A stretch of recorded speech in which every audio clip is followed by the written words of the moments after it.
Hello, hello, hello, and welcome to the Drag Race RHAPup here on reality TV RHAPups. I'm your host, Liana Boraas, and we're back already. It is All Stars Season 7 time. It is our very own Winners at War. It is our all winners season. We have 8 fantastic queens, and we have 2 episodes to talk about, and we have no one going home in a brand new format choice for RuPaul's Drag Race. So, without further ado, let me bring in the fabulous panel that is here to help keep me calm and bring me through these 2 episodes. First, let me welcome a man who I had the pleasure of meeting this past 2 weeks ago. When was it? I don't remember. These past Anyway. 2 weeks ago. It makes sense. It is wonderful, Aman Adwin. Aman, how are you? I am I'm ecstatic. Like, I know that during the beginning of each season, we often voice these very high praises, and we are just in the throes of divinity and new Drag Race and just the afterglow of a premiere.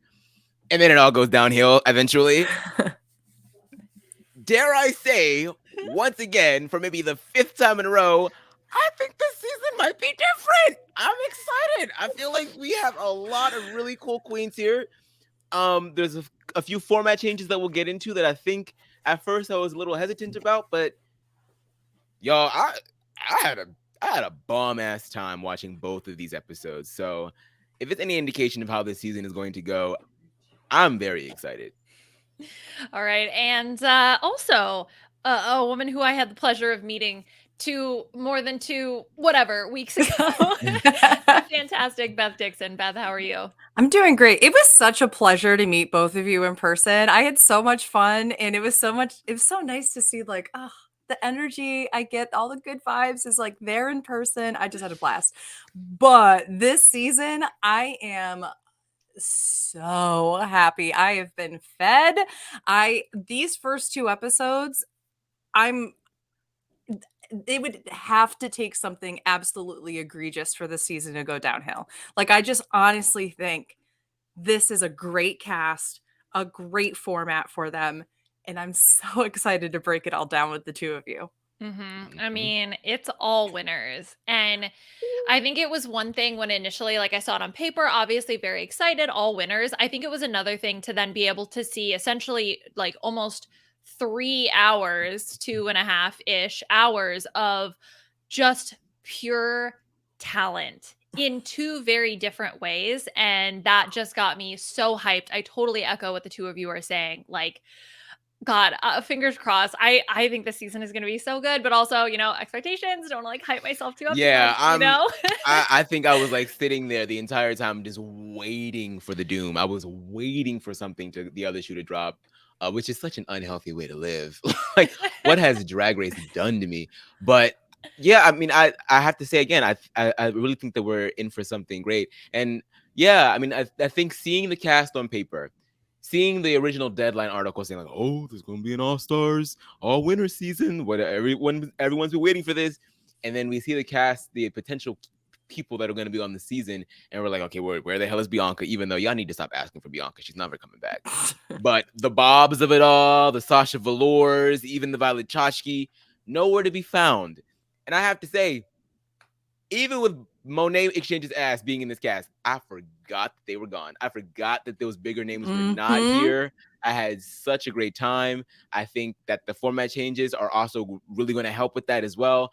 I was very, very skeptical in the beginning. I was like, I don't know. This don't really feel like all winners to me. This feels more like some winners to me. And now I'm like, you know what? No, this is great. This is great. I'm having a great time. So, You know what I think makes it? Is that they changed the format to something that is incredibly social reality competitive, and they cast social reality competitive queens. This is a group of queens that aren't going to be afraid to cut each other, to block each other, to do all these different kinds of things, and it's going to be no tea at the end of the day.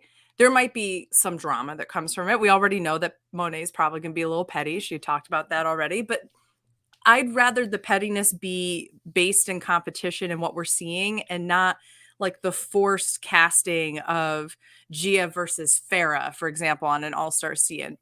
Well, that was Oof. great in its own run, and we got quite a reprise of that this past week with Yes, we the did. lack of Glamour Con that happened this last weekend. I am so excited to see queens who have already won the title, literally have nothing to lose at this point, and are just going to go out there and put on the best damn show they can, celebrate each other, but at the same time, not be afraid to cut each other. Like, that is exciting to me. Yeah. Yeah, definitely. I think I mean, come on, they're all winners, right? Like that's just in and of itself just feels so monumentous, right, in the nature of it. And I think seeing them all on screen together like really did it for me, because just in case you were living under a rock and you don't know, but we have Shea Coulee, the winner of All Stars season 5, Jada, the Essence of Beauty from season 12, Evie Oddly from season 11, Trinity the Tuck from All Stars season 4, Monet Exchange, the other winner from All Stars season 4, Jinx Monsoon, of course, from season 5, Raja from 3, and the Vivian, or the Viv, because the Vivian is a mouthful, from UK season 1. So those are the 8 queens that we're going to have on our television screen all season long, because you guys have talked about it, the twist. So the way this is going to work, just as a refresher, is that no one will be eliminated. At the end of each episode, Ru will name the top 2 queens of the week, and they will each win a legend star, unless they've been blocked, but we'll talk about that. And then those 2 lip sync for the $10,000 prize, and as well as the power to block one of the fellow queens from getting the star in the following week. And so now we've seen this sort of play out twice. So I'm so curious to see what the strategy is going to be like moving forward. But ultimately, we're going to have 4 queens. So really, the top half are going to be competing. Half the cast. Yeah, half the cast will be competing in the lip sync SmackDown for the crown and win the $2,000. So Aman, what are your first impressions of this twist? I mean, I needed to wait to see how it was going to work in order for me to really have a nice opinion about it. And I must say, I'm okay, Ru. Producers, whoever came up with this, okay, you got me. I think that this helps, because I was already complaining about how the cast is a little on the small side for the supersized All Stars, All Winners season, but making sure that all 8 of them will remain on TV for the entire time, really, it just fleshes out the experience. So I am excited, and I think, which is something that a lot of the queens started to really get into the nitty gritty of in the second Untucked, was that there are a lot of ways to play this. Like, either you are someone who wins and then block somebody that you think is going to be competition, but there's nothing to stop that person from winning and then blocking you next, because they're still going to be here. So all you're effectively doing is just keeping them from getting a point, but not winning. So do you do that, or do you play favorites, or try to like only block people that you don't think are going to win, and then people still end up blocking you anyway? There's like just so many ways that this can unfold. And I was really worried about like this ranking system or whatever we thought it was going to be, because I was like, I feel like it's going to be very obvious towards the middle of the season who's going to be in the top if it's all point based. So now that, you can literally go from winning to getting blocked, and so effectively you're out for a week. What does that do to the competition? And I'm sure later down the line, I might be jumping the gun, I'm sure that there's probably going to be some further twists where it's like, you can steal a star. This week you can get 2 stars. Like, I'm sure there's like a bunch of things that'll come in later on. So I think it's only going to get more and more convoluted as we go further, and the good kind of convoluted, as opposed to what the fuck is going on kind of convoluted. Yeah, this week there'll be the Diamond Power of Veto star. Oh no. The Medallion of Power. You have a fire token star coming in from the runner-up crew which is apparently just Raven. Which I saw our friend Naomi Calhoun tweeted, Raven is the Russell Hantz of Drag Race. No, and she's not wrong. Oh my god. So anyway, thought that was a funny moment. The shade of it all. Yeah, as we get, I'm not gonna lie, I was like, I knew it was a stunt. Like, I knew in my head it was a stunt, because we'd seen the rumored cast list. At the same time, I was like, oh my god, what if it's real? Like, this is the feedback. But then I was like, but who's gonna do Rue's makeup? So Right. there's no way That's this the can be real. one That thing would be that the kept. gag. Yeah. That would be the one thing that kept me from really fully falling for it, because Mhm. not only that, but even let's say that RuPaul coming, because RuPaul is like probably the most famous drag queen in the world. Somebody out there could do his makeup in lieu of Raven, if we're Mhm. being honest. Somebody else could do it.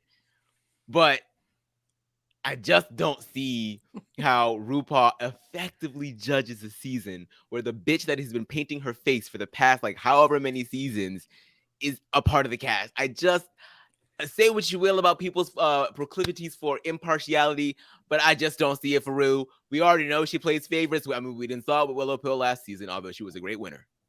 I just don't see a way that Raven is on a cast and RuPaul is not like, oh, I think Raven should win this one. I really saw it this time for her. Like, I just don't see it. Nope. I just also And with like, Raja being there, no way. Yeah, Mm-mm. it's so funny because looking at this cast, it's so clear, obviously, who has worked with Michelle a lot. And Mm. we already know I mean, back when they did the Battle of the Seasons tour before it turned into the Work the World tour, it was like every night that there was a show, there was always an Instagram live of Michelle and Jinx putting on makeup next to each other and singing Broadway songs and everything. So, and she's seen Jinx's like Judy Garland and like all these things. And I was just like, I mean, you're not wrong, Michelle, but at the same time, it's like it is so clear Jinx is your favorite on the cast. And so it's just really interesting to see like some of those other relationships that are going to come to the front, not only just among the girls, but you know, some of these judges have worked very closely with some of these queens or have had very close friends who work very closely with some of these queens. So I Yeah. can't wait to see how all of that comes together as well. Mm-hmm. I mean, that's the thing. This isn't a brand new season. I mean, not that there aren't pre-existing relationships even in new seasons, because you have people who Sure. are related to other queens, but there's a lot of history here, and it's going to be really interesting to see how this plays out. I mean, so far, I just feel like everybody's killing it with maybe a few missteps here and there, but overall, this was such a solid 2 episodes. And I Yes. think Yes. also we saw the diversity of the write your own verse, choreo, perform, and Snatch game. I mean, those are so different, diverse sets of skills. And to have everybody on the cast be able to at least do a passable job, especially when some Evie have struggled with that in the past, that was so comforting to see, which only makes me feel more optimistic about the coming episodes. Yeah. I also think that I think eliminating these queens would have been the wrong call. I think that letting them know that you're going to be here the entire time to show off who you are, how you've grown even from your own season. And the vast majority of these queens, if not all of them, have won because they were true to their truest self of who they are.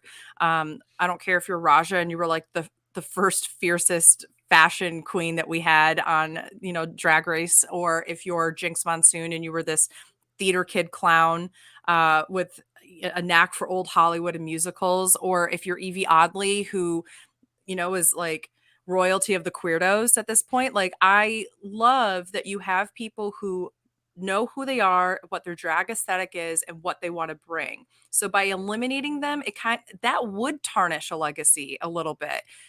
I think the right call is you don't eliminate any of them, but there's still a game to be played in there too. And I think that that's why we're seeing, yes, there's nerves and there's maybe a little bit of missteps there, but I think there's a sense of confidence of, okay, there's limited to no risk of me being able to go out on a limb and do what I do best and hope that it pays off.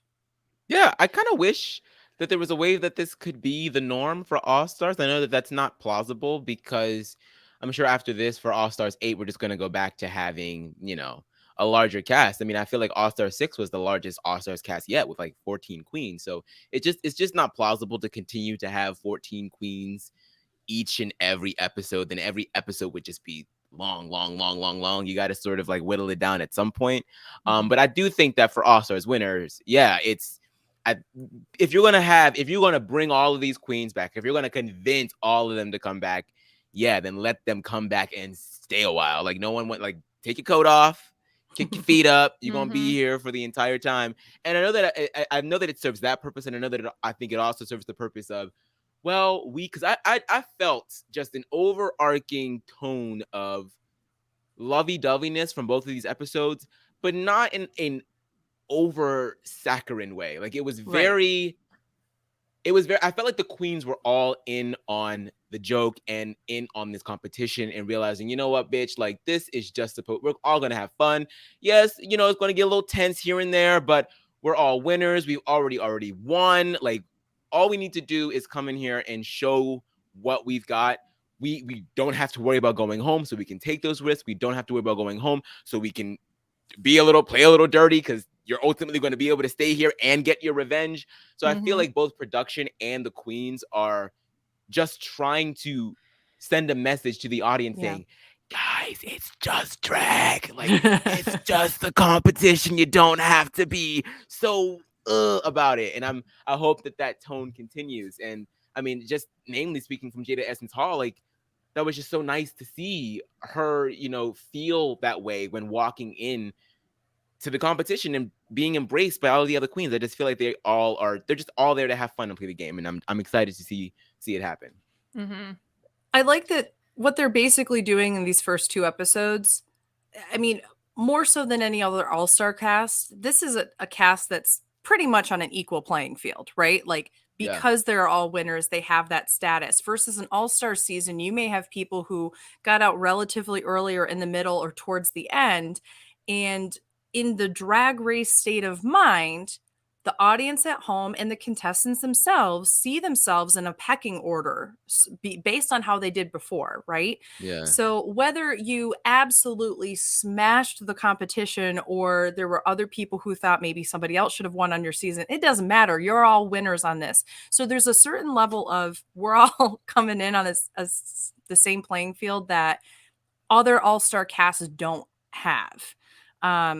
What I do like is that we're addressing the few things that differentiate some of them. Jada not having a full reign or a reign at all, to be honest with you. I like that is something that we talk about in the first episode, and it's vulnerable and genuine. And I like the validation from the other queens. And then in the second episode in Untucked, or maybe it was the first episode, I watched them back to back, but the Vivian even saying, I'm the one British person. I'm the one non-American. And even though I know you all, this is still intimidating to me because I do have the pressure of a country on me. I do have the pressure of, do I fit in here? And so I like the validation that we're able to see here. It doesn't come off as, well, let's just be kumbaya for the camera, but it is a great way to, winners want to show that they can win against the best, right? Yeah. So it doesn't do your competition well, nor yourself, if they're in their own head. So I like seeing the support. Mm-hmm. Yeah, absolutely. And I think that's going to be interesting, as Aman mentioned, to see if that continues and how this format goes ultimately in the long run. I think even if it doesn't pay off and at the end of the season we feel like, you know what, there weren't really stakes, we really did wish that people were to be sent home, I'm still happy that they tried it, and I'm happy that this is the cast that they chose to try it on. Maybe UK versus the world I would have picked, but if they didn't do it there, I'm ultimately happy that they do it here, because even the queens that I was nervous about for some of these challenges, I thought still like really smashed it. And Definitely. Just overall, they put together such a strong couple episodes. Okay, well, let's jump in to everything. So we're going to start. I know. Oh my gosh. Okay, we're going to start with episode 1. And by gosh, do we start with episode 1, the reading challenge, straight off the bat. Of course, we have all the introductions. The queens, come in, they give their line. I don't know if there's any entrance lines that y'all thought were particularly interesting. Yeah. Thanks, Jinx. And then, we talked about the whole Raven of it all. But yeah, it was so funny. I mean, I know that the All-Star seasons like to do this, starting with the reading challenge, but there was something that it was like these few, maybe 10 minutes or so, where it really sunk into me that this is happening. All-Stars is happening. And we're jumping right in with the reading challenge. Definitely. I thought it was a solid reading challenge. I don't think that anything really popped out as like, oh my gosh, this is the best reading challenge of all time. But I do think, for me, it was very clear that Jinx won it. But I Mhm. felt like everybody had at least one solid read. Like, I didn't think anybody just totally flopped. Especially Raja, one solid read. One solid read. But the thing about that is, like, that's what Raja did on her season, where she just kind of went through and she was like, syphilis, Mhm. blah, blah, blah, busted, or whatever. And, like, I like that and then she just, alludes to the boogers of season 3. Like, that's really, there's parts of that we haven't seen her in 10 years competing. We haven't seen her in this mindset. So, and she's not someone who reads. Like, even on fashion photo review, like, the reads come from Raven or come from Mhm. Manila or come from whoever she's sitting next to. And normally she can kind of go along with maybe a little shady of a line, but for the most part, she's relatively supportive. Yeah. So I didn't expect too much, but I appreciated the throwback of what she was trying to do. Mhm. Yeah, I mean Jinx, I mean she knows the timing, she knows the delivery. So even if her jokes aren't always right for the jugular, which I like, to your point, like you said, I don't think many of them were. She still knew how to save them the best, I think. Yeah. Um I loved I forgot who, I think was it Trinity that read Raja and just said boot. I thought that was Mhm. hilarious. Yeah, that was good. What else was there? I See, loved Monet's joke, I think it was, about Jinx's teeth, about, oh, your teeth are like the cast. Like yeah. And 3 of them are white. Three of them are right. it's Oh like, my come god. on, Paramount Plus casting requirement. For love. Oh yeah. Yeah, Monet had another one that was like the only queen to win Drag Race on a Zoom call when she was talking about Jada. I thought that was pretty funny. Yep. And the Evie's read to I think Jinx, like, Raja, you're so old, you make Jinx's drag look fresh. Yes.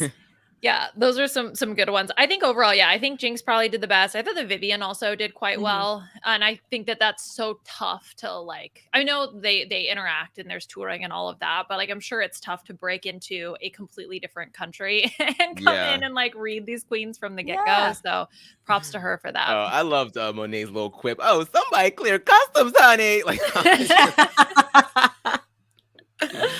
That was so good.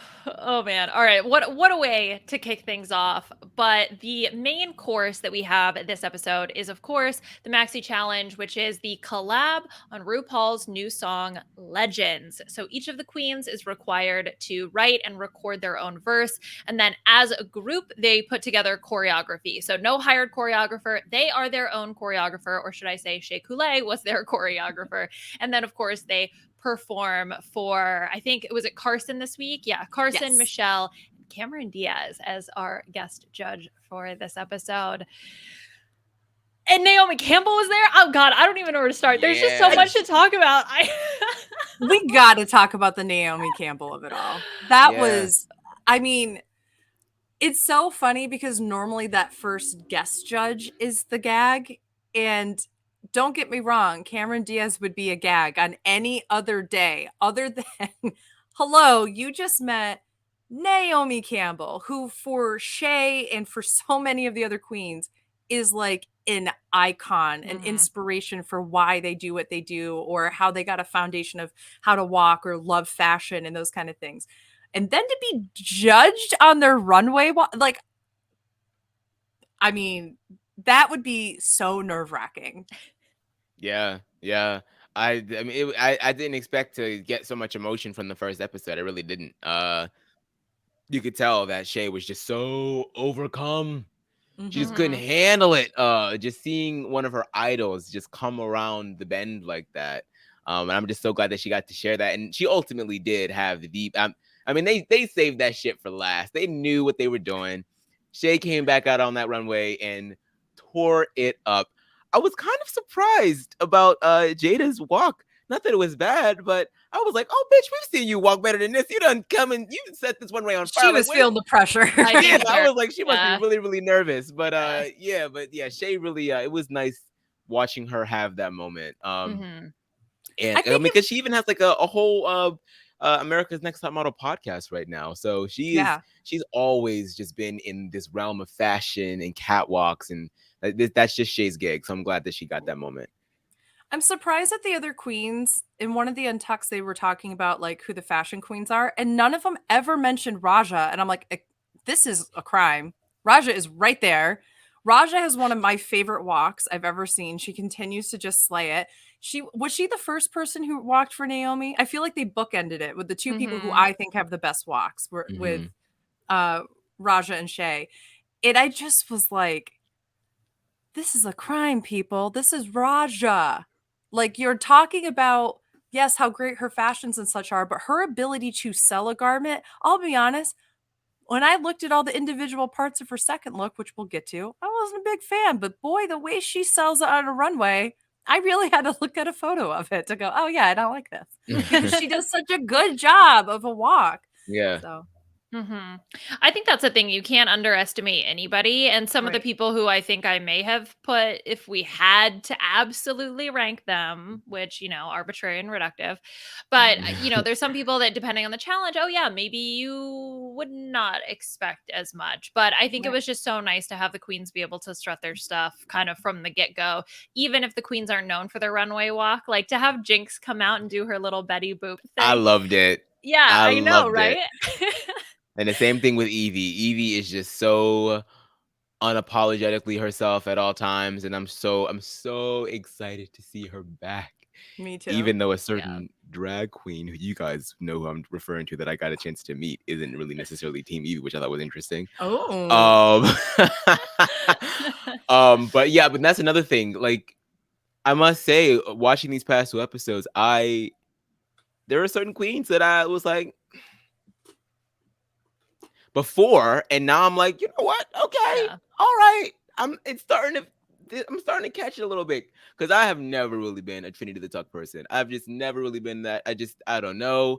From season 9, even on All Stars 4, I was just like, they are just giving this queen a lot of praise, and I have yet to see it. Yes, her runways are sickening, but like, what else, girl? But she's starting to get to me this time around. So look, I'm having a lot of fun. Okay. Yeah.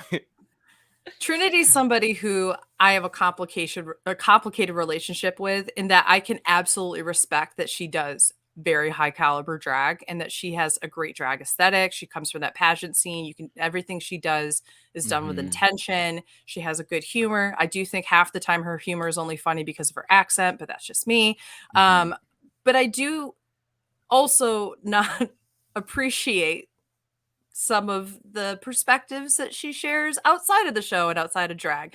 And I don't share those opinions and such. So I think that I enjoy watching her compete, but I will be very honest in saying I don't want her to win. Like, she's like the only person on this cast that I'm like, no. Well, she already got blocked once. Yeah, she looks like we're on the right track. But it was a smart block. I also would have done that, I think, but I also would have done it for personal reasons. Oh gosh. Okay, well, let's see if any of these Maxi Challenge performances changed anybody's minds on the panel when it comes to some of the queens. So, as I mentioned, the song that they had to perform was Legends. We didn't get to see any of the recording, which this was a jam-packed episode. I think the runtime was like an hour and 22 minutes, and we didn't get to see a lot, but I think they packed in content in other ways that were probably more beneficial. Like, for example, RuPaul singing his song. Like, I didn't need to see that. I would have enjoyed seeing the recording instead. Yeah, I blacked that part out. I saw a comment on Reddit that was like, Ru dances like 2017 Dua Lipa, which just like made me laugh. I thought he was going to do the YMCA at one point. It was just not even, because like Dua Lipa's one overused hip bone does more than than RuPaul does. So wait, I tweeted about this, and I know this isn't what we're talking about right now. The cameraman is shady as fuck when it came to RuPaul in the very opening, like when he's introducing all the queens, like for the first time. They kept cutting him off right here at the forehead. Yes. Literally never had his full head in frame. And then at one point, they had the entire literally, Beth, it's paused right where like the head is already starting to be cut off. Oh, this is generous. At least the forehead and the top of the head's there. In the workroom when he's in his suit, there's literally a frame where his like eyebrows are cut off. Like, it's literally his entire suit and feet, and then he's cut off here. And I'm like, you might not want to do the shoes. Or here's a thought. let's take it back one more step here. Maybe get the whole body in frame. And then when Raven's sitting next to him, Raven's perfectly in frame, and it's just like, hello, I'm RuPaul. Like, host and creator of the show, like drag queen extraordinaire. Nobody cares about the top of my head, apparently. It was so shady, and it was so distracting. I had to go back and rewatch things. I did like the song though. I mean, there's no catwalk, which we Mm. still got in this episode. I We was sure like, did. yeah, Give them, yeah. catwalk everywhere you go. Everyone you know, It's somebody. Yeah, was it just what they want? Is that it? Give them what they want, just what they want. What was I don't the know, song? but I all would I have know thought it is was called work because they just work, kept saying it work, over and over and work, again. work, work, work, work, work, work. work, work, work, work, work, work, I was work. like, that's been done. You don't gotta go to work, work, work, work. Wang, wang, wang, wang, wang, Yeah, wang. Gimme, there's yummy, been wang, wang, so wang, many wang, of them. wang, wang. RuPaul, you're about 6 years too late on the work train here. We don't work anymore. Okay, Yeah, we don't. Late stage capitalism. We're against that kind of thing. Yeah, now. come on. This is work reform. Join instead. the proletariat here. Yeah. Come on. You don't gotta go to work reform. Okay. Well, let's get into it. So legends, yes. All right. Mhm. Well, we talked about this with Shay being the choreographer. Of course, that was like the first big thing when they're, getting everything set up is how many cooks in the kitchen. You have all of these queens, and I can't remember who had the confessional about it, but when they all have opinions and they all have good opinions too, like Mhm. that is what makes it really tough. And so I think it's credit to the queens also who followed Shay's lead and weren't, willing to step on her toes. I think it's because they're all such professionals and they've all worked in these types of settings before that they recognize what needs to be done in order to get a good performance, which I think they all really gave. And that they don't have anything to prove to a certain extent, right? Because you've already won the show. So I don't need to prove that I can do this in the way that somebody who's looking for a redemption for the crown might feel differently. Yeah, I mean, and I feel like it was just like the obvious way to go. Like you create a point person, make them the person that's in charge, all of you, and then what Trinity said, everybody will get a chance to give their feedback, and it's so conducive to what they're already doing because everyone gets a moment to shine for their verse. So you just say, okay, Shay, I was kind of thinking this for my part, and Shay makes it happen. So I think I'm glad that there was, because I mean obviously that drama that often happens with these competitions is always so just like boring to me. Like I'm not like oh, they're fighting about the dance again. All right, like I guess they're gonna throw the leader under the bus again. Okay. Oh, they actually did good. Okay, so that person's gonna be safe then. Okay, like I'm like we know the scripts. Like let's just fucking dance, bitch. Just dance. Like just dance. Yeah, RuPaul's new hit. Okay, well, are there any performances in particular that stood out to you guys? Yes. I will say that Monet's didn't stick out the same way that it was sticking out to the judges for me. I was kind of interested in the fact that she won. Shay obviously was an obvious winner because I mean they didn't really talk too much about it during the judging sequence about her being the choreographer, but obviously she was going to be a top contender. But I really enjoyed. I thought that Jada's was so fun and so interactive. She had a moment with all the other queens, and then the gag at the end about not being able to sing was just so funny. And even Evie Oddly's was her normal acrobatic self, contorting her body in all these crazy kind of ways. And she did like a bit of like a singing kind of rappy kind of voice. So I probably would have been paying a bit more attention to one of those two before I paid attention to Monet, to be honest. I also would throw Jinx in there. I thought Jinx had the funniest lyrics. I understood. I kind of understood her words as they were being spoken a little better than some. Like I didn't understand what the Vivian sang most of the time. As an example, I generally thought I thought the Vivian was really boring in this. It was, and I thought sleepy. Trinity was really boring in terms of like I didn't understand the words, and then she wasn't lip syncing them, so then I didn't understand the words even more, and it was just a lot of face and being carried around, which I mean entertaining in itself, but when you're comparing it to everybody else, I don't know. they were the three that I kind of was like, I would say for me, I think that the ones that immediately stood out that I thought would be in the top, Shay, obviously, mainly just because I couldn't take my eyes off of her, and that wig, stunning, just absolutely stunning. As soon as I saw the wide shot, I was like, who is that? I have to know who that is right now. It was like, oh, it's Shay. Of course it's Shay. So I felt like hers was really outstanding. Jada to me was the one who really just popped off the page and just was so charismatic. Trinity to the same extent was charismatic, but had some of those flaws, like I don't know, not really knowing all the words. It was that you wrote. Yeah, that you wrote your own words that you wrote, which I will say it was fun to watch, but like I would not say that that was a winning performance at all. And then Evie and Jinx, I think also were the two that stood out. I thought that Monet always performed so well, but in a in a cast of queens that all perform so well, it's like you really have to go above and beyond to stand above the herd. I agree. I also think the other, just Monet splitting her verse between rapping and singing was cool. But it also meant that I didn't see how it was cohesive, if that made sense. Okay, I'm not gonna lie. At first, I thought she was singing the chorus, and I didn't I realize did too. Okay. Yeah. Okay. Wait, who? Monet, because she split hers. You know how she split hers into like rap and also singing? Yeah. Yeah, so like it was confusing because at first I thought, and also maybe it was just the transition was weird, but at first I thought she was just sort of like the point person on that chorus. Oh, gotcha. But then I realized, oh no, she's saying things that are unique to her. So this is her verse. I also need to say I liked Raja's verse. She kicked it off, I thought, pretty well, but I don't think that I think she was like a solid middle person. I don't think that she was towards the bottom. I'm going to get a lot of shit for this, I think. I have a hot take. Ooh. I hated the bodysuit that Shay was wearing. It was bunching up. It did not fit. Yeah. I liked the concept. I liked everything about it other than the fit, and that it was so distracting that it would bunch up, so it didn't look like it.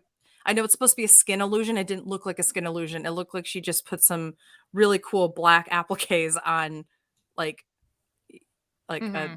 a big snowsuit at the time. Well, it wasn't a snowsuit, but you know what I mean? Like that's what it came across sometimes. And I was like, no! Just like bunchy chunks of Cocoa Puffs. Essentially the same thing. Oh man. It was though. It was like bunching on the side. Like that's what I remember. So but every time she moved, the bunches would move. Yeah, and that's so tough to do that well. I don't know if there was a little bit of a fitting issue. I think she still looks stunning, but yeah, I totally agree with you that was distracting. Yeah.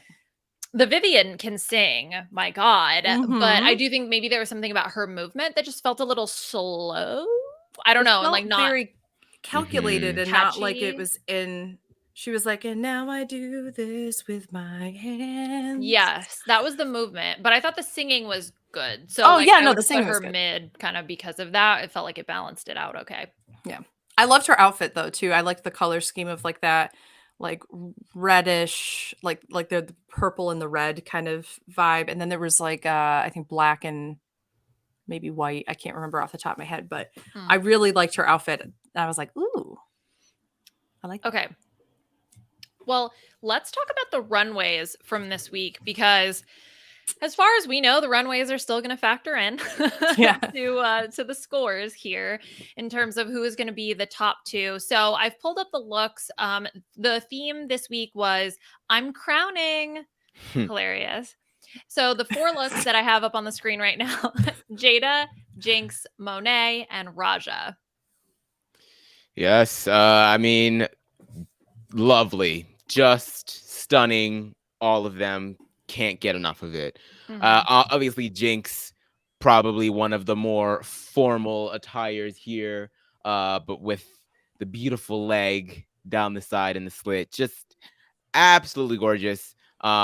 And I loved Monet's interpretation of it. I loved it. I kind of wish it went just a little further, maybe some stoning, not only on just like the whatever you call the cages around the hips, but also like down the seams of the track suit.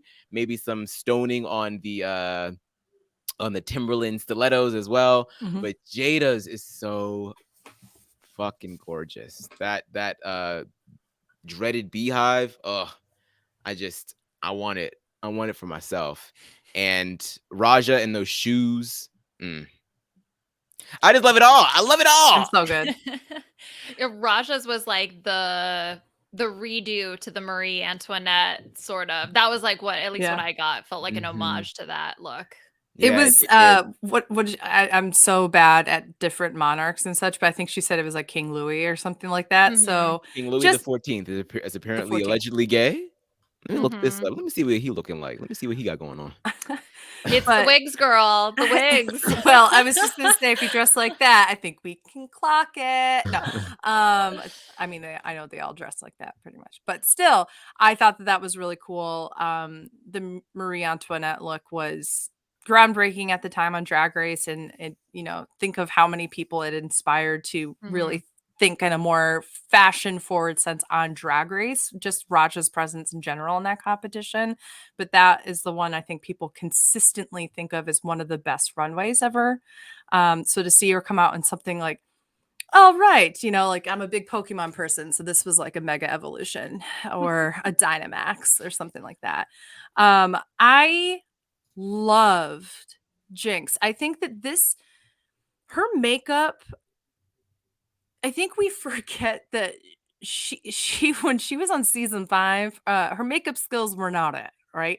Her wig styling skills were not it. Her ability to put together an outfit was questionable. It's what she won purely on was this charisma and talent that she had. She had the nerve to stand out from the rest of the groups, and she was definitely unique, but she didn't come across as a fashion queen at all.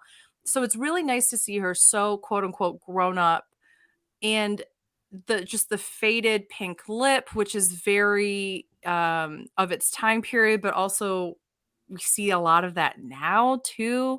I just thought that there was so much to this that was really beautiful. um I I agree with you, Aman. I think there's something to be said, and I don't want to compare queens if I can help it on this season, but I'm about to do it.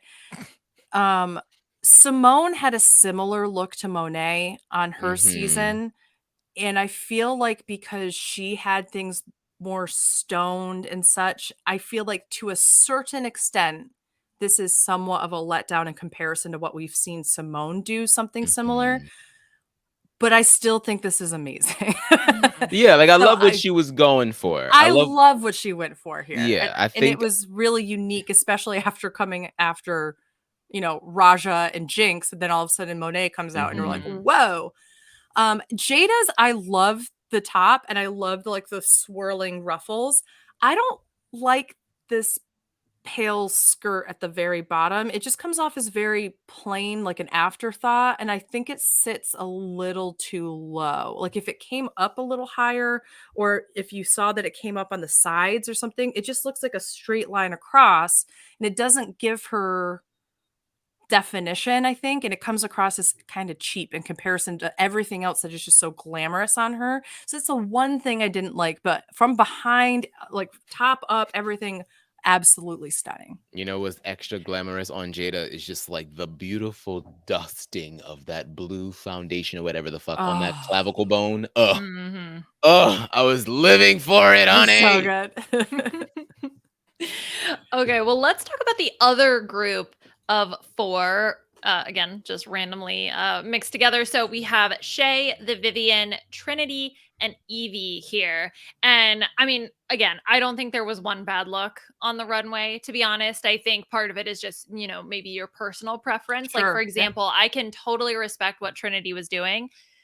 Did I particularly love the velvet cage chest piece? No, was not my personal favorite, but also like I recognize the art and the statement that she's, making with that big ass train. So like that was cool in and of itself. I mean, Shay's, come on. Like that's so iconic, and the ear like prostheses with the gauges, Mhm. that's such a good idea. I love So good. that. Oh, so good. I mean, the Vivian, I mean, also looks so stunning. I think the like burlap interpretation is very unique. It's something that we don't really see. And then Evie just had me from the get go. Like from the shoes to the tip top of that Crayola crown, Mhm. I was gagged. Yeah, I'm always gonna be Team Evie. Like, and dare I say, man, she's hot. Like, She's hot. She's hot. Yes. like, That's a I true mean, statement. not that I didn't think so before, but something done happened. Something done happened. I don't know what it is, but that Evie in the DR is doing something to me. Okay. But yeah, I love the runway look. I love the dripping down, the colors. It's just it's just so Evie. It's so Evie. I'm not the biggest fan of Shay's dress. I understand like the cultural significance of it.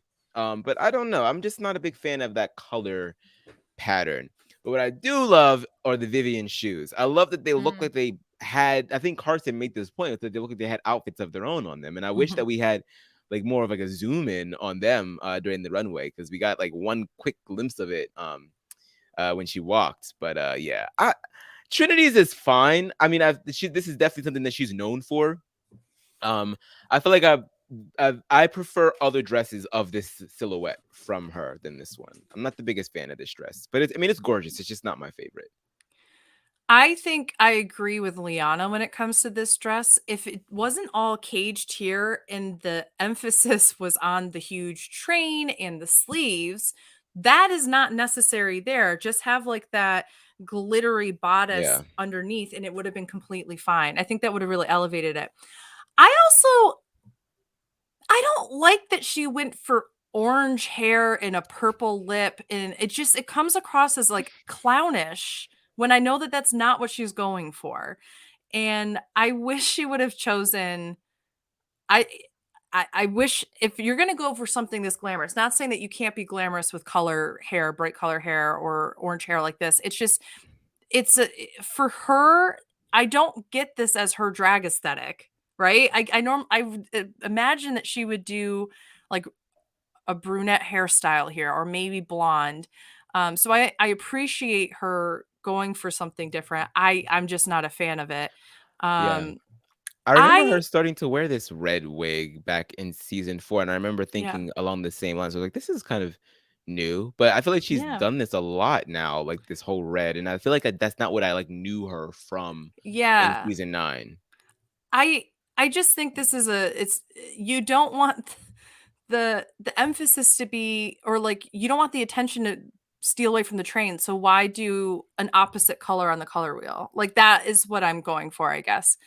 Um I loved Evie's. I think Evie's is one of my all-time favorites. This is so interesting. The crayoning, as she called it, which was so fun. It's so her. I love everything from top to bottom.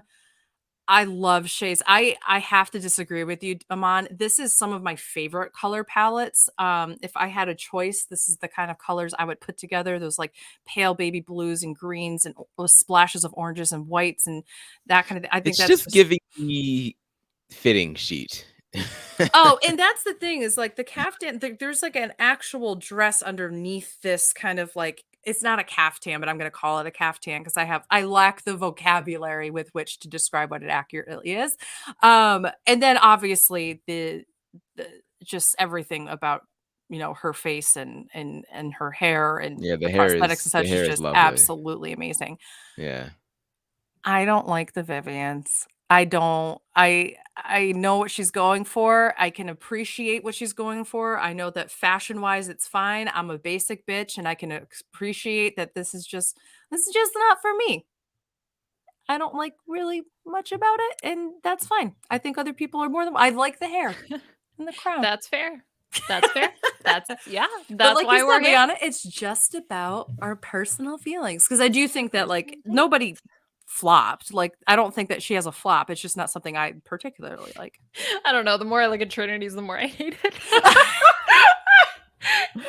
Imagine I just like rip unpacking that dress. cage. I just oh my god, that's a suitcase in and of itself. Like you are paying Multiple $50 for a checked bag for that dress, like just that dress.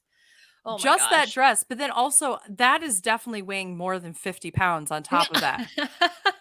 Yeah, right. That's Yeah. overage fees, like through and through. Oh man. All right. Well, so who are our top two? We've talked about this. Shea and Monet are the top two queens for the week. And that means that they both get a star. A legend star, a legend star. They both get a legend star. I was a little And upset that they didn't do the hallelujah. And then I realized, oh no, that's the British thing. Like a little Yeah. record scratch on there. Yeah. yeah, exactly. Those are the repeater badges. No. But I do like that they're pulling it. They're like, we can just get away with giving them these little badges. Got it. Okay. But no, they also get $10,000 if they are the winner of the lip sync. And so here we have definitely what struck me as an odd choice for the very first lip sync song. But to be honest, I wasn't really mad at it. It was Ella Fitzgerald, Old Macdonald. And I was like, wait, what? Like, what is going on right now? I did not look at the title, nor have I heard this version of the song in a lifetime. Like, it's been a long time. And I just saw Ella Fitzgerald. And I was like, oh, Ella Fitzgerald is like, oh, McDonald had a farm. And I was like, oh, what? That's what they chose for Ella Fitzgerald? But I think that both Shea and Monet were a lot of fun with this. Yeah. Okay, well, Aman, who do you think should have won? I think that Monet edged Shea out just by the hairs on her chinny chin. Okay, like, I just think that the facial expressions were there a little bit more. Like the song was sort of in her body a little bit more than Shea's. So yeah, I didn't agree with Shea winning this one. Yeah, I think I actually thought Monet was going to win also based on the camera work. I just felt like, oh, they're really showing Monet a lot. And the line where she was like, here a pig, there a pig, where she's like gonna do a little, little dirty girl stuff. She's such a whore. She always goes for the raunchiness of it all. Yeah, so that's why I was like, oh my god, 2 blowjob jokes, I'm in. I was like, it's gotta be done deal. And obviously I'm not mad at Shea. Like, she's still such a solid lip syncer, but I if I were personally picking, I think I would have given it to Monet. But I think they both did well. Obviously, I think they both did really well too, but I will disagree. I do agree with Shea winning, and I think a lot of it came down to I liked the energy that Shea gave in her physicality, and I felt like Monet was holding back sometimes. And it's a ridiculous song, right? It's a ridiculous song in a posing as a serious song, right? And so I felt like Shea captured that because she's somebody who's serious, but if you see her break down a little bit, and maybe that's what it is that I'm used to Monet being maybe a little sillier of a person, so I expected her to go further with it than she did. And then you have Shea, who's a little bit more serious, and the fact that we got to see her do the shoulders and do all these different things, and I was just like, oh my gosh, like that is not, I'm used to watching her like perform Beyonce and have a different poise about her. So I think that that's why she edged her out for me. But I would say I would not have been mad if Monet won. I would have been like, yep, I could see it. Happy for him. Let's go. I mean, well, it really it does have an effect on who ends up getting blocked here, because if Monet had not won, or if Monet had won, Trinity probably wouldn't be feeling the burn right now. That's true. Oh man. Yeah. Okay. So, well, let's talk about it. So Shea gets the win and ultimately is awarded the platinum plunger, which she is able to. Which is gold. Yes, it is gold. It is definitely not platinum. Call it the golden plunger. Yeah, but or make it platinum. The alliteration. Or just make there. it. Or make it platinum. How about just color it silver and we're good to go? Seriously. Right. So, all right. Well, so the platinum plunger, the gold plunger, whatever you want to call it, the point is that it does the same thing. It prevents the queen who receives it from getting a star the next week. And so, as you guys mentioned, Shea Coulee decides to give it to Trinity. So this prevents Trinity from getting a star. So I do have a question about this. So because I forgot. Yes. Why should it be a plunger? I understand blockaging. Okay. Like, I understand, when you have a blockage, but the plunger is used to remove that. So I'm wondering, is this going to turn into some sort of twist at some point? That's what I'm wondering. Like, is the plunger going to be used, or is it like you're giving the plunger to them because you're like, you're blocked, so you need this, and then you're and then you're like figuratively using it until you're no longer blocked? I don't know. It just seems weird. I went through the exact same like confusion, cartwheel mind mess that you just did. I ultimately landed on what you just said, Aman, which is I think the whole point is like you're blocked, so I'm giving you this plunger that you will carry around until you are unblocked because you're using it to unblock yourself. Okay. I would. What a There- missed Makes sense, I don't opportunity! What a missed opportunity for another sponsor for the show to up some prize money and have the golden Miralax bottle instead. I mean, this. It would have been so much. I don't understand the plunger. I think that it's still so convoluted to get to that point. It'd be better to give them the golden toilet paper roll. Or just give them a block. Give them a big ass block. like a physical like block. Like a little play block with the little letters on it, put an R on there for RuPaul, and they have to like literally lug it off the stage whenever they get it at the end of the episode. What about a golden necklace that's a circle that's crossed out? It kind of looks like what you have behind you, Aman. I feel like that symbol would work so well. This whole thing. Yeah. Oh. Or what about like Twitter blocking or like Instagram blocking? Wait, like, you're blocked. Everyone here has to block you on social media. Like a little block button or something like that. Or like you can't view this person's page. I don't know. You've been blocked. You just turned into a general silhouette of a person. Yeah, right. The egg people are here. Yes. Okay, so that's where we stand. At the end of episode 1, Shay has 1 point, Monet has 1 point, and Trinity has 0 and will still have 0 regardless of what happens next week because she has been blocked. So before we get into, well, I don't know. I want to talk about Monet at some point, just like in general, because I feel like Monet and her whole thing about, and we saw this in the preview for the season, we saw it in this episode 1, when she was talking to Trinity about making a little alliance. And we also see it in the preview for episode 3, where she's talking about this is the survivor of drag. And I'm just so curious to see where this goes. This whole like alliance making / not making, and where ultimately this is going to lead, because I just feel like this has to culminate in something. I feel like there's going to, at some point, a couple of challenges down the road. I think so.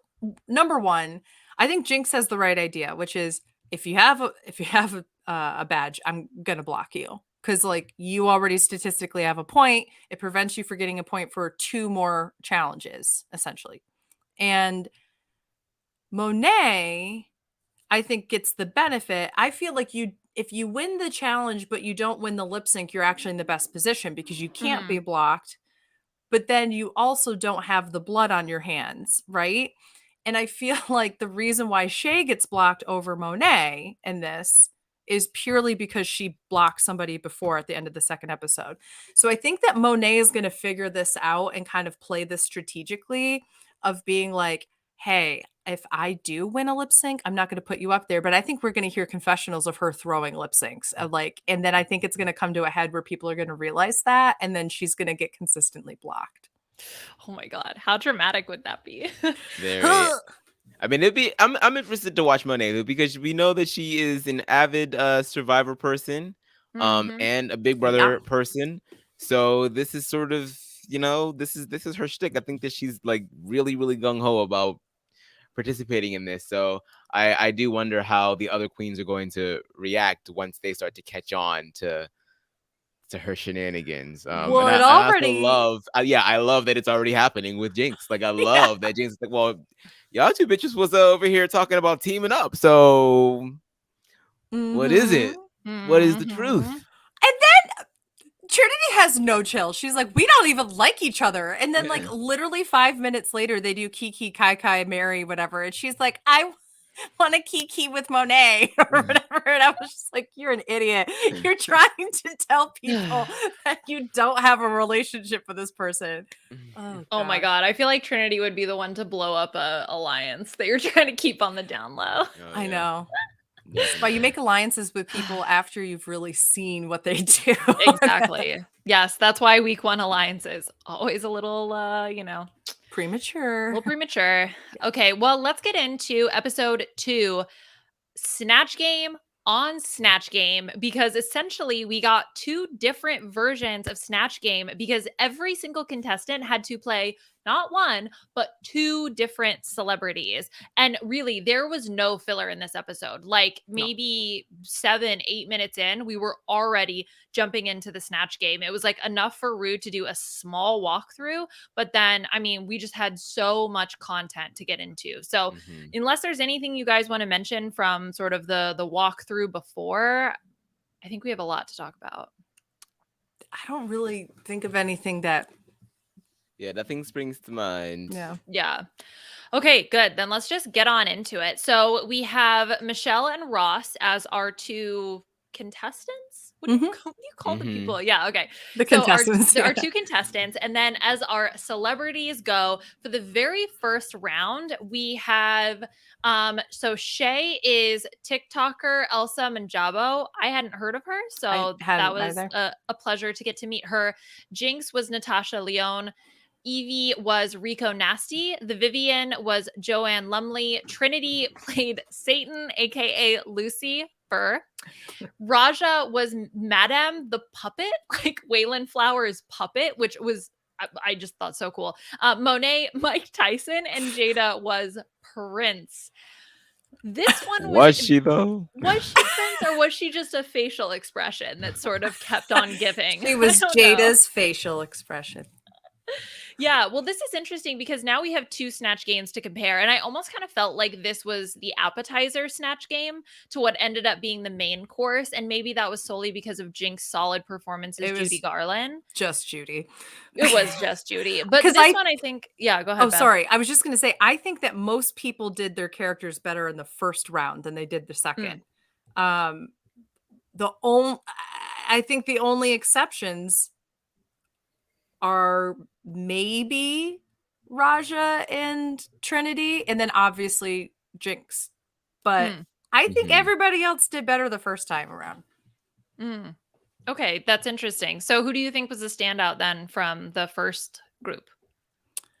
I mean, I love Natasha Leone, so I did think that Jinx was great there. Monet's Mike Tyson really got me. That was so ridiculous. I thought it was passable, the Lucifer thing. I didn't think it was as funny as I think a lot of other people both on the show and off are saying. I was like, all right, it was good, whatever. I loved the Madame puppet, like that was amazing. Yeah, that was good. It was really, really good. And then I kind of felt like Jaden and Evie were passable both rounds, but nothing like amazing. Just, you know, they were there. The Vivian was, I think, better as Joanne Lumley than she was as Catherine Tate, because she was doing a specific character of Catherine Tate. She wasn't doing Catherine Tate. And Catherine Tate has a whole bunch of characters that she could be doing versus she was able to zero in on just Joanne Lumley. And so I thought she did better there too. I think as far as this Satan is concerned for Trinity, I feel like it's not really the first time that someone has been like, oh, the devil is probably totally gay. Like, I mean, we literally just saw Lil Nas X pole dance down to hell and give a lap dance to the devil. And then, I mean, if you grew up watching Powerpuff Girls, I mean, if you know who him is, you are very, very well acclimated to the idea of like a genderqueer or some sort of queer devil. So I mean, it was fine. I agree as far as like Evie Oddly though. I do think that Evie Oddly did a better boogeyman. I thought that was a smart choice, because if you just do a fictional character like the Abominable Snowman or the Loch Ness Monster, something like that, you can pretty much put any kind. It's what we saw Gigi Good do with the robot. You can put any kind of, they're blank slates. You can put any kind of character onto them as long as you're quick. and you Mhm. speak in an affected tone, you can make it come across. And not only that, but like I said, Evie was just doing something for me in that costume. I don't know what's going on. Is the But boogeyman? yes. No. I think there's many people who share that. I don't know why, but the X'd out eyes, I was like, Hmm. ooh, this is like weirdly getting to me right Yeah. now. Yeah. Yeah, well, so just as a refresher, the second round of characters, Shay was Jay Alexander from America's Next Top Model. Jinx, obviously Judy Garland, as we just talked about. Evie played the Boogeyman. Vivian, Catherine Tate as her character, the Nan character. Trinity was Leslie Jordan. Raja was Diana Vreeland, That was good. who I mean, honestly, just to stop down for a second, the person I was most impressed with, not that I mean, obviously Jinx is talented, but like I knew Jinx was talented. The Mhm. person I was a little nervous for, well, apart from Evie, was Raja. But Mhm. I thought Raja killed this. Like Mhm. Mhm. I was so impressed with both. First of all, to be able to do that transition from the prostheses that she had for both different characters. I don't know, maybe it is easier because all you're doing is switching prostheses. But to have two like such drastically different but such strongly characterized people that you're doing, or She puppets, should should have I won. say? She I should have I won. think she should have been in the top. I think I would have picked her and Jinx if I was going to pick a top I two. agree. Mhm. I agree. But anyway, and then just to round out the rest of the performances. So Monet was Martin Lawrence, but specifically as Shanae, and then Jada was Lady Chablis. So Mhm. those are all of the performers here. Yeah, aesthetically, Jada definitely looked like Lady Chablis. As far as everything else, I don't really know. I don't really think so. Jada just like charisma'd her way through. It was Yeah. look over there the entire time. Yes. I mean, she's lucky that there's no elimination because I feel like she and Evie were the clear bottoms for this Mhm. Yeah. challenge.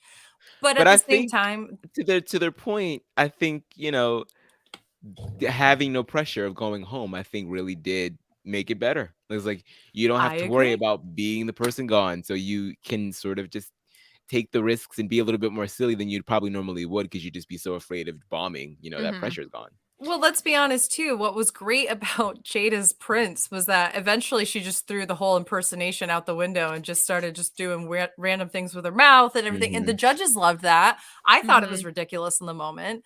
But yeah, I think that there's a certain level of joy that they then get to have when you take competition out Yeah. to a certain Mm. extent, part of the competition out, the elimination factor. Um, just interesting to see. Well, and I think it's not just the queens. I think obviously it's the edit as well, because the editors don't have to do the like awkward sound effects behind Snake. some of the jokes, right? Because they have Mhm. to try to indicate to the audience, like, oh, this is why these two people were in the bottom. So some of Evie's, for example, I could totally have seen get that like awkward sound effect or the no laughs, like that kind of thing, which there was a little bit, but they didn't have to do it, I think, in as strong of a fashion that they do normally when they're trying to indicate that these two people are obviously, or three people are obviously in the bottom. Yeah. Yeah. It also, when you have the contestants as judges, they know the assignment of what the producers want for this. Mm. So I still maintain season 14's Snatch Game was not that bad that everybody had no laughs. I Mhm. think there's a little bit of an inside job there where, once again, you had judges who were the contestants and they were basically like, don't laugh. And we're not going to put a laugh track in. The laugh track was egregious, I will say, a few times in this one where I was like, it's funny, but it's not. That one audience member is dying funny, which Mhm. clearly isn't actually about this. It's just Mhm. something they have on record. So So Beth, I'm thinking more about what you said about how you felt like more of the contestants had their stronger performance in the first round. I mhm. wonder how much of that was due to the fact that Jinx as Judy Garland just drowned everybody else essentially in that There second was round. no need for anybody else to do anything after they did their introductions, because after the third time Jinx is taking a monologue or starting to Mhm. sing or whatever, every one of the drag queens are losing it too. They're all laughing. Like, so there's not even the person who's trying to like riff with her in character because they're out of it themselves. It was just the Jinx Monsoon / Judy Garland show, as I knew it would be, because I've seen her do this impersonation on YouTube or like many times doing the Snatch game live, and I knew it was going to happen, and I was like, she's going to come out here and do Judy Garland. Then she said she was going to do it, and I was like, she's won. Like, I'm sorry, she wins this because she knows how to do Judy in a way that is honoring her, but also just takes the piss out of her too. It's so good. I'm glad that I have yet to see her ever do this until today, because I mean, all the tweets and the reactions that you're seeing about how this is just a masterclass on Snatch Game, I mean, it really doesn't get any better than this. And I'm just so pleased that she was able to come back and, if not top her performance of Little Edie, at least put something that is side by side with it. Like, it was just the mannerisms, the voice, just the way that her head would move. Like, we all know why she's behaving this way, but it's not, like you said, it's not in a disrespectful way. No. Just the way that she's able to just, I love the riff about what's over the rainbow, and it really, really, really looked like she was legitimately concerned about RuPaul. Like, RuPaul, it's a set. There is Darling, nothing. it's a set. There's nothing over the rate. Like, it didn't go anywhere. Like, I was like, yeah, RuPaul, you dumb bitch. Like, Yeah. I was just there the whole way through, and I mean, there's just nothing that you could do. And yeah, all the other queens were just, if not laughing, just silent. Because, like, it's just like you have no other choice but to just be transfixed when somebody is, I think it was Shay that said this later on, like, sometimes when you can see that actors are like in the pocket, like they are just in the groove. They just go, like, they go somewhere else, and that character consumes them. That's what we got to see. And I'm just so, like, transfixed by it, and also, as another thespian, so jealous of that. Like, damn, like, that was just so good. It was so good. Between her and Bendela Creme, like, my God. Yeah. Those two are just so good at Snatch Game. They know exactly what they need to do, and they just execute it to the T. That's why their shows are so much fun. Because they have such a good way to balance each other out, but also at the same time, they're greedy for the spotlight. And so it's fun to watch them battle it out and see who's going to come out on top and who's going to make the other person get out of character. There's a certain level of competition there. And that's what I could see Jinx doing in this, which was very much this competition of, I'm not just going to do Judy for the sake of Snatch Game. I'm doing it to make you all break out of character. Like, that's what I got out of her. That's what do we have time for another? And just the cord. Yeah. Like, wrapping the cord up and just singing, don't be jealous of my boogie. Like, ridiculous. Like, it was just so outstanding. It was so good. It's those small comedic choices also that really make her stand out. Like you said, the physical comedy of rolling up the cord, and having all this massive cord everywhere. Like, all of that was just, yeah, it was really outstanding. This was so fun. I'm so happy it took up so much of the episode because it was just a blast to watch. I want it known that I'm never calling it a sandwich again. I'm calling it a sandwich. Sandwich. Oh man. All right. Is there anything else we want to talk about with Snatch Game before we get into the Pleather principle, the runway theme for this week? I thought Trinity did it. I thought her Leslie Jordan was pretty good. I enjoyed that. It was really good. I was a little disappointed with Shay's Miss J.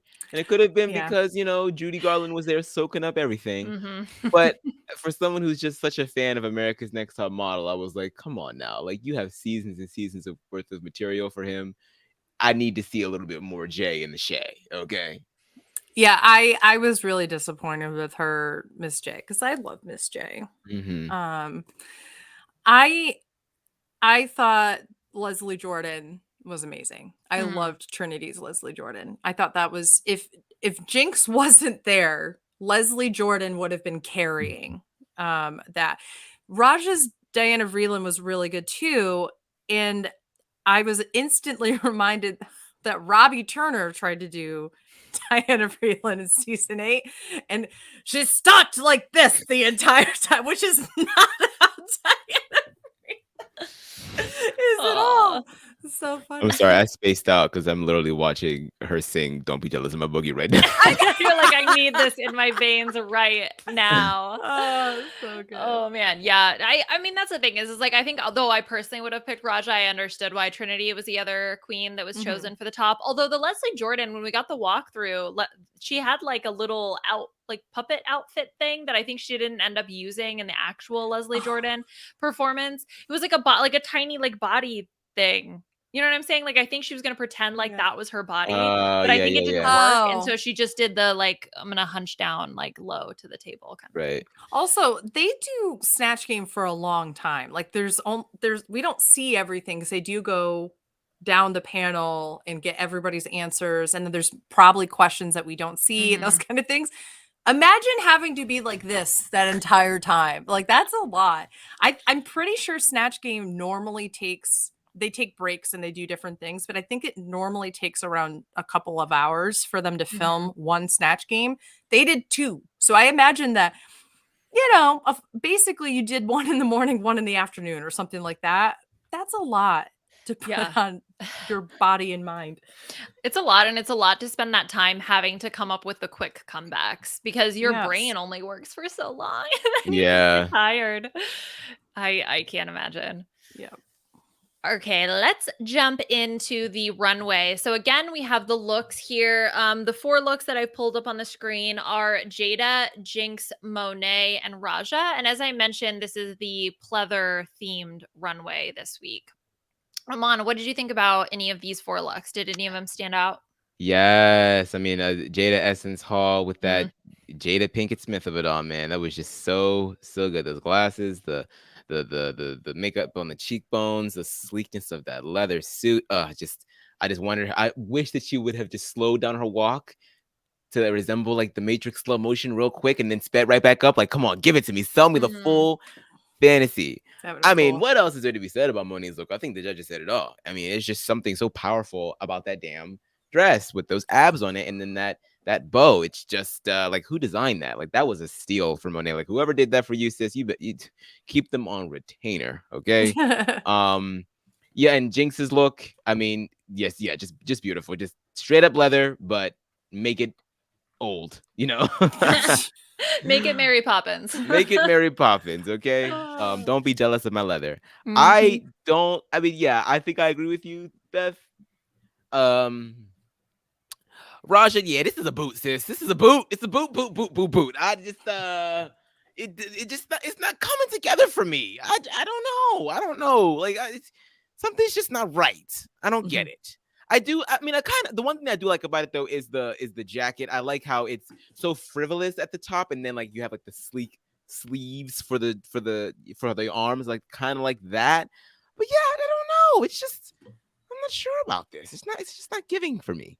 The pieces should make sense together, but for whatever in my mind they don't. Like the hat clearly goes with the dress. The dress has a little red that's supposed to go with the hat and the shoe, or the coat and the shoes. The straps give you something to look at in the middle, and they also match the black that's on the inside of the coat. But yet, to me, it still seems slightly discombobulated. But again, on the runway, I was like, ooh. And then I looked at a picture of it and I went, ooh. So I don't know. I don't like it. I think I like all of the pieces individually. I don't like them together. I think maybe it's the fact that it's a snakeskin dress and then just like the plain jacket. I don't know. But then also snakeskin dress that's supposed to match the hat, but I would never have put that hat fascinator with a snakeskin dress like that. I don't know. It's like a Robin Hood hat with your snakeskin, like little bit of panty showing, kind of like overlay, sex dress with the boots. I love all of the lacing up, but the boots and the shoes, or the shoes and the lacing, go with the jacket, but the other two don't go together. So yeah, I totally hear what you're saying about it feeling a little bit discombobulated. Yeah. What I liked about Monet's is that it's truly the balance of femininity and masculinity coming together in showing that there is a place for both with each other. That's what I love, is that you can be muscular and still incredibly feminine, and you can be masculine and still have like big bows and like a dress and that kind of thing. That's what I love the most about it, besides the fact that it's just like a brilliant piece. And it's crazy unique. Like I've never seen anything like this, and it's stunning. It was really great. Stunning. Okay, let's talk about the last group. So we have Shay, Vivian, and Trinity and Evie rounding out these looks. Aman, is there anything that stands out to you here? Yeah, I obviously Evie Oddly, just with the blow up hair. I'm not sure about the rest of the outfit, to be honest. Maybe if I'd watched whatever anime this was from, I would be more into it. I do love Shay's. I do love that it's like leather, but it's also sort of like patchwork.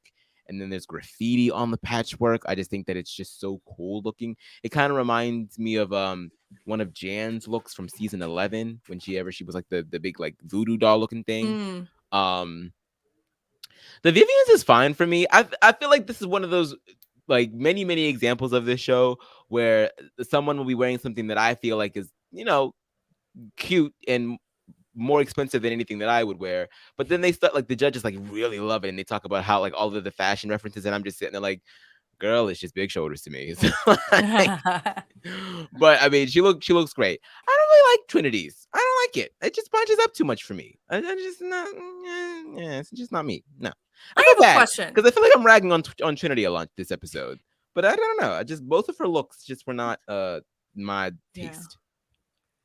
I have a question. Is latex the same as pleather? No. So is it latex? Oh. So this is my point that I was going to make. Monet is the only one who did pleather. Maybe Jada. I think the Vivian's looks pleather to me. Okay, yep. I could see that too. But everybody else, like, even when they go on the backstage, they're like, yeah, this latex is really sweaty. And I'm like, it's not the assignment. Yeah. That tool. I was just gonna say that's exactly what I was gonna go for, Mom. It's so good having Raja, because now we could pull out these great season 3 references.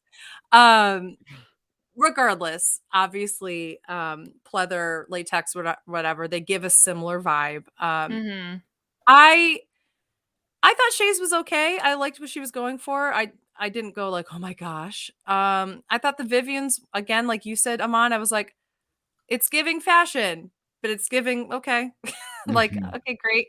Trinity's I thought was cute, but I don't know why, even though it's nothing like this outfit, but remember her curves and swerves outfit? I don't know why, but it doesn't look anything like it. It's not the same color at all. But there's elements to that. Maybe it's because she had pastel hair or something that I'm like, I don't know. I think it's fine. I loved Evie's. I loved Evie's anime inspired. Okay, so I'm looking up. So obviously, latex and leather are different. Right. Pleather is supposed to be a synthetic leather. Yeah. However, on the Wikipedia page, when they talk about brand names of pleather, one subtype is Kirza, which is a Russian form developed in the 1930s, consisting of cotton fabric, latex, and rosin. So it's like a mixture. So I still think textiles, baby, textiles. I think that they're different, but maybe, who knows, like what they were actually given as the directive. So maybe it got lost in translation. But anyway, just to wouldn't be the first time. Wouldn't be the first time. And obviously nobody looked busted. Like, I think, besides what we were just saying. I absolutely adore the Vivians. Like, I hear what y'all are saying about it, but like, I'm sorry. When she walked around the runway, I think it's the combination of the cap, her makeup, and then the way that the proportions are done with those platform shoes. I really thought that it was stunning, and I would absolutely love to wear something like this. I don't know where I would wear it, and I don't know when, but I The would next love. RHAP live. Could you imagine? Oh my god. I would just like get caught in the doorway. I, I love the idea that we're all wearing like, you know, short sleeve shirts and jeans and having a good old time in this bar. And then in comes Liana making an entrance and a statement. Like 7-inch heels. Nobody would be asking the question, where's Liana? And we You would all know know. where I am. That's right. All right. So we've gone through all the looks. The final two, or the top two, not the final two, top two, Trinity the Tuck and Jinx. The lip sync this week was, or for this episode, was Rumor Has It by Adele. And I really thought that it was an interesting choice for Trinity to try to do comedy next to Jinx. I'm just saying. I thought Trinity beat Jinx. Really? I might be the only person in the world because Jinx was in and out of comedy, and it seemed like she wasn't. It was like she was trying to be serious, and then she wasn't trying to be serious. And at least Trinity was consistent. So I kept trying to be like, "What's Jinx going for?" I knew what Trinity was going for. I think this is a horrible lip sync song. Why would you choose Rumor Has It? There's so many other Adele songs you could do, either as like a ballad or something that you can emote a little bit more. This one's about like, don't believe everything you hear. Like, okay.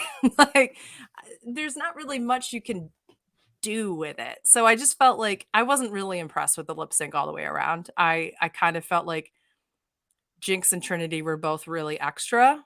But I appreciated that Trinity just kind of stuck with it the entire time, and I felt like Jinx was kind of in and out.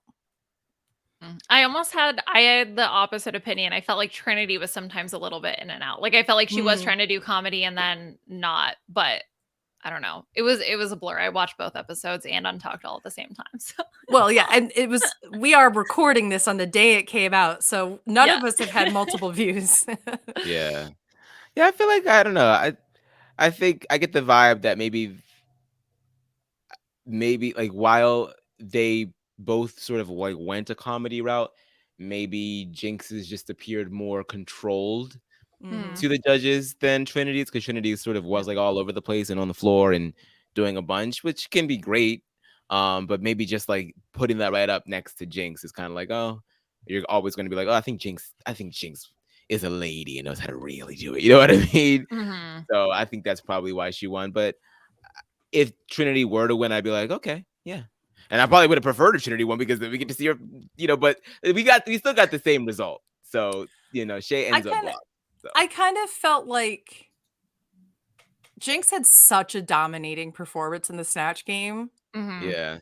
Like, I kind of felt like they were just going to give it to her regardless of how well she did. And maybe that's invalidating. I don't know. But I agree with you, Aman. I was kind of here for like, you know, Trinity's going to block Shay. And then, I mean, that's what Jinx did anyway. So regardless, but.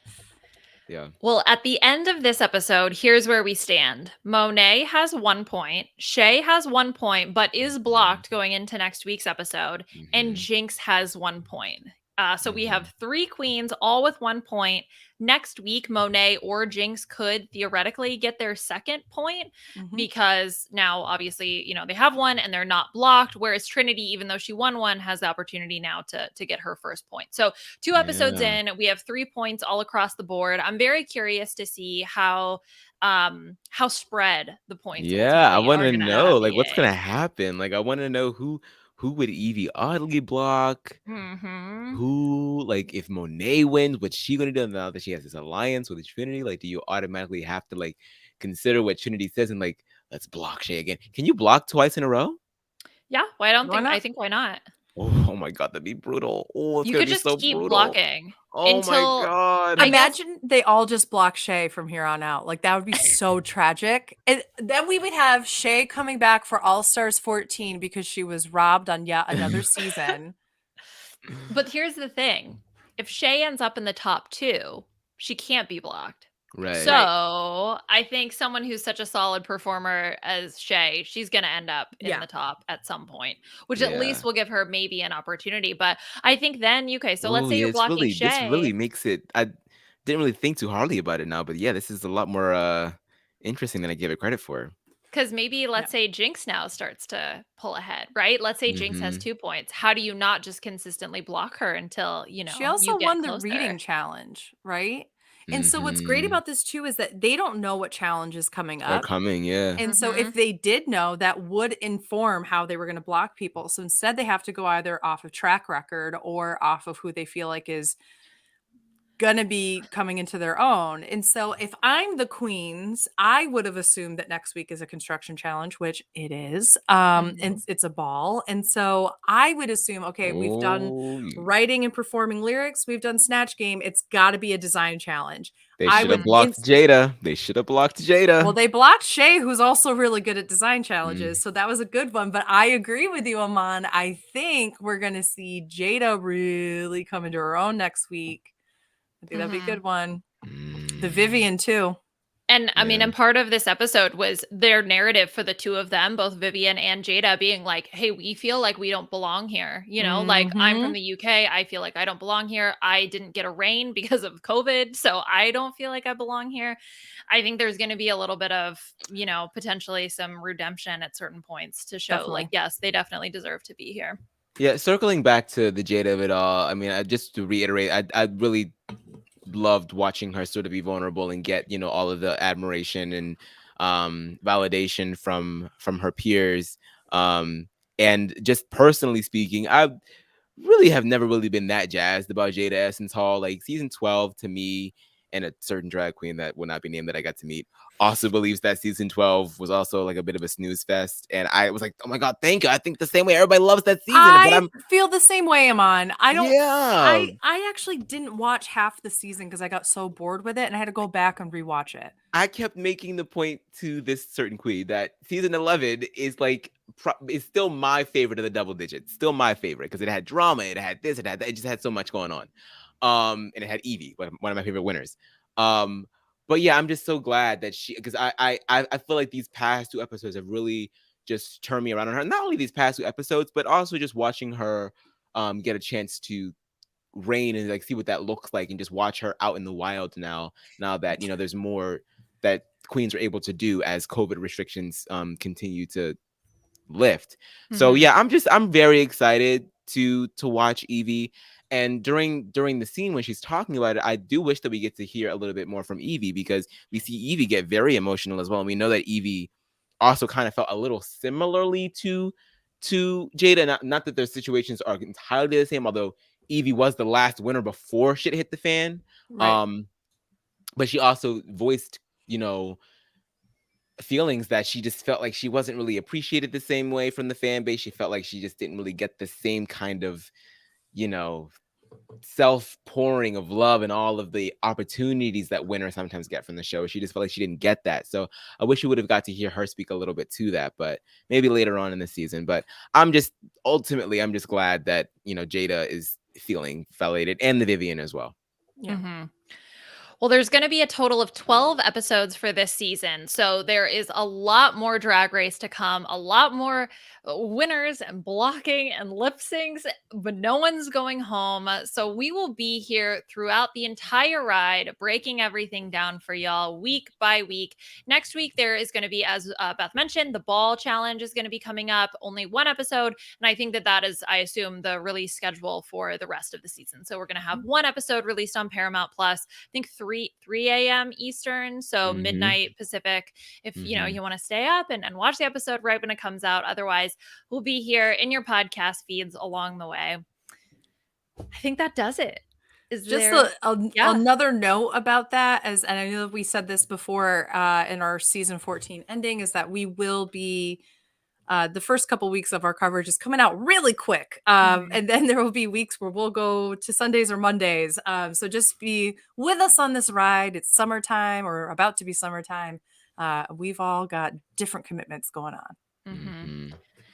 Don't worry. We'll be there. We'll be releasing podcasts. If anything changes, we'll keep y'all posted. All right. Well, Aman, where can people find you on social media and what do you have going on? I don't have much going on. I'm really taking a break. Okay, I mean, obviously we're back with RuPaul's Drag Race, but Big Brother Canada's done. Big Brother has not started yet for the next season. I'm not ready for it. Yeah, I am. You can follow me everywhere at Aman Adwin, but I'm taking a bit of a. I'm hitting the snooze button a few more times before jumping back into everything. All right. And Beth, what about you? Where can people find you on social media? What are you up to? You can find me at AugustaWind11 on my social media accounts. And we'll be starting back up with Hot Mess Moments in the next couple of weeks, talking just queer shit. You know, that's just what we're going to do. Generic queer just shit. Generic, just messy, idiotic conversations. Just that's what Dylan and I are going to be doing. You can still also catch me on My Weekly Meltdown. I probably won't be doing much Big Brother coverage this summer because I need to give myself a little bit of mental break. But you can just still catch me on there talking about Survivor next week. And excitingly, I am performing at Carnegie Hall at the end of this month on the 31st. So that is also what I'm looking forward to, which I'm excited about. Awesome. Very exciting. Well, you can find me on Twitter at Liana RHAP. Puya and I just wrapped up The Masked Singer. We just talked about the season finale, so that podcast should be out soon. And Mike is, for the B&B, going to be on the mothership with Rob doing the penultimate episode of the voicemails. And so I will be joined by my very lovely spouse, Puya Zanvakili, who will be there to help me host a lovely couple in and of themselves, Jenny and Phil, for double date night on the B&B this week. It will be chaotic. I promise you that. So if you are interested in checking that out, you can find us in the Survivor feed for RHAP as well as reality TV RHAPups. So if you want to leave a star rating and review for us on iTunes, it's super helpful at the beginning of the season. It's what helps people find us. So you can do that if you go to robhasawebsite.com/drag race. Super, super helpful. As I mentioned, if you just have a few moments, we would love to get your feedback. And in addition to us being back, there is another show that will be back. Well, I don't know. RHAPup, I guess, is more the appropriate term because it is the wrestling RHAPup, which is back for its 5th season. If you're interested in checking that out, you can go to robhasawebsite.com/wrestling feed. You'll find new episodes every weekend talking about professional wrestling, which combines the characters and storylines of reality TV with the athleticism and physicality of sports. So Mari Forth and Matt Scott are holding that fort down. And they're going to be going through week by week, essentially all of the wrestling things that happen. You definitely don't have to be a fan in order to tune in. So I highly recommend checking that out. Okay, we did it. We will be back next week. Thank you, Scott St. Pierre, for all your help behind the scenes. And we'll talk to y'all soon. Bye.